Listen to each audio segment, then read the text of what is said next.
Hello everyone, my self doctor Sameer Kumar, biology faculty in royal institute. आज मैं आप लोगों के लिए लेके आया हूं मेजर चेंजेस इन बायोलॉजी जो भी न्यू एनसीईआरटी के अंदर हुए हैं। ज्यादा परेशान नहीं होना बेटा, अपनी एनसीईआरटी को कंटिन्यू करो। जो मेजर चेंजेस है मैं डिस्कस करूंगा, उसके अलावा आपको परेशान नहीं होना है कि हमें क्या पढ़ना है क्या नहीं पढ़ना है या कितने बड़े चेंजेस कर दिए एनसीईआरटी में। सो उसके लिए कोई परेशान नहीं होना। चलिए हम डिस्कस करते हैं। देखिए मेजर चेंजेस 11th एनसीईआरटी में हुआ है। 11th NCERT chapter number 8 the cell the unit of life, उसमें जब आप 8.2 वाला टॉपिक पढ़ेंगे, आई मीन सेल थ्योरी के बारे में पढ़ेंगे, तो वहां आपको मिलेगा स्वान। आपको पता है बेटा cell theory was given by Schleiden and Schwann. Schwann के लिए दिया हुआ है कि एक ब्रिटिश जूलॉजिस्ट है, उसमें इस बार चेंजेस किया है और न्यू एनसीईआरटी में आपको मिलेगा कि स्वान और जर्मन जूलॉजिस्ट, मतलब ब्रिटिश से उसको जर्मन बना दिया है। वो चेंजेस आपको भी लेके रखने। इस सेकंड 8.3 वाले में आपको मिलेगा the fluid matrix filling the cell in the cytoplasm. तो आपको याद रखना है कि इन्होंने साइटोप्लाज्म को फ्लूइड माना हुआ है। वैसे एनसीईआरटी में साइटोप्लाज्म दो जगह दिया हुआ है, एक जगह सेमी फ्लूइड दिया हुआ है, एक जगह फ्लूइड दिया हुआ है। तो सेमी फ्लूइड वाला तो ऑलरेडी सही था, लेकिन जो 8.3 में ओवरव्यू ऑफ सेल में था, वह फ्लूइड मैट्रिक्स दिया हुआ था, उसको उन्होंने सेमी फ्लूइड मैट्रिक्स कर दिया है। तो आपको दो मेजर चेंजेस चैप्टर नंबर 8 में देखने कि ब्रिटिश जूलॉजिस्ट था स्वान, जिसको अब जर्मन जूलॉजिस्ट कर दिया है, और फ्लूइड मैट्रिक्स दिया हुआ था, उसको सेमी फ्लूइड मैट्रिक्स कर दिया है। साइटोप्लाज्म सेमी फ्लूइड होता है, जो कि पुरानी एनसीईआरटी में एक जगह और भी दिया हुआ था, अब इसको भी चेंज कर दिया है। ओके, मैं 11th एनसीईआरटी में चैप्टर नंबर 12 पे आऊंगा, रेस्पिरेशन प्लांट टॉपिक में, जहां पर बड़ा कंफ्यूजिंग था पहले, क्योंकि थ्योरी में दिया हुआ था कि 4H+ require for 1 ATP synthesis, और डायग्राम में 2H+ रिप्रेजेंट किए हुए थे, आई मीन 2 प्रोटॉन रिप्रेजेंट किए हुए थे डायग्राम के अंदर। उसको आप फाइनली चेंज कर दिया है।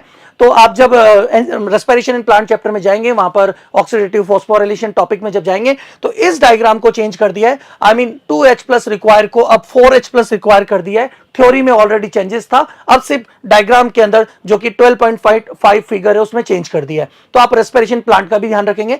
नेक्स्ट 11th में ह्यूमन फिजियोलॉजी के अंदर लोकोमोशन एंड मूवमेंट चैप्टर है। वहां पर पहले हायोड बोन जो होती थी उसको स्कल का पार्ट माना गया था, अब उसको चेंज कर दिया है कि hyoid is not included in school.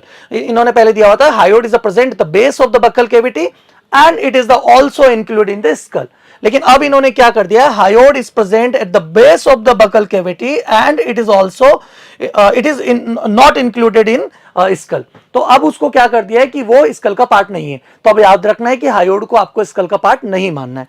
Okay, next chapter number 19 endocrine system में एड्रिनल ग्लैंड जब टॉपिक आप देखेंगे तो फर्स्ट लाइन में लिखा हुआ है 1 pair of adrenal gland, 1 at the anterior part of the each kidney की जो किडनी है उसके एंटीरियर पार्ट में होता है, जिसको कि गलत है और अब सुपीरियर कर दिया है। जिस पर हम हमेशा बात करते थे कि नहीं भाई एंटीरियर नहीं होता है, सुपीरियर होता है, अबोध होता है, तो उसको अब करेक्ट कर दिया है, सुपीरियर कर दिया है। एंडोक्राइन सिस्टम में आपको एड्रिनल ग्लैंड पे जाकर ये करेक्शन कर लेना है। उसके अलावा 12th एनसीईआरटी में जो मेजर चेंजेस हैं वो है एक सेकंड चैप्टर रिप्रोडक्शन ह्यूमन में, जो ओवरी का डायग्राम दिया हुआ है, जहां पर ओव्यूलेशन रिप्रेजेंट किया है। ओव्यूलेशन में क्या दिखाया हुआ है बेटा कि ग्रेफेन फॉलिकल बर्स्ट होती है और वहां से ओवम रिलीज होता है इन फिगर 2.7। अब उसको चेंज कर दिया है उन्होंने, सेकेंडरी oocyte रिलीज शो कर दिया। आई मीन जहां पर ओवम लिखा हुआ था उसकी जगह सेकेंडरी oocyte है। आप डायग्राम भी देख सकते हैं, मैंने डायग्राम भी आपके साथ मेंशन किए। क्या सर 12th एनसीईआरटी में और चेंजेस नहीं है? यस, दो चेंजेस हो रहे हैं। एक मॉलिक्यूलर बेसिस ऑफ इनहेरिटेंस में चेंजेस है और एक एप्लीकेशन ऑफ बायोटेक में चेंजेस है, लेकिन वो थ्योरी चेंजेस नहीं है, वो सिर्फ ग्रामेटिकली जो एरर थे उनको सही किया हुआ है। मतलब आपको कोई डाटा नहीं याद नहीं करना है, कोई नया पॉइंट याद नहीं करना है, सिर्फ उन्होंने ग्रामर सही की है, तो आप लोगों के लिए वैसे भी यूजलेस है। तो हम जो मेजर चेंजेस थे अभी तक जो हम फाइंड आउट कर पाए वो मैंने आप लोगों को बता दिया है। ज्यादा परेशान नहीं होना है, एनसीईआरटी को कंटिन्यू रखना है और इस सब का ध्यान रखना है।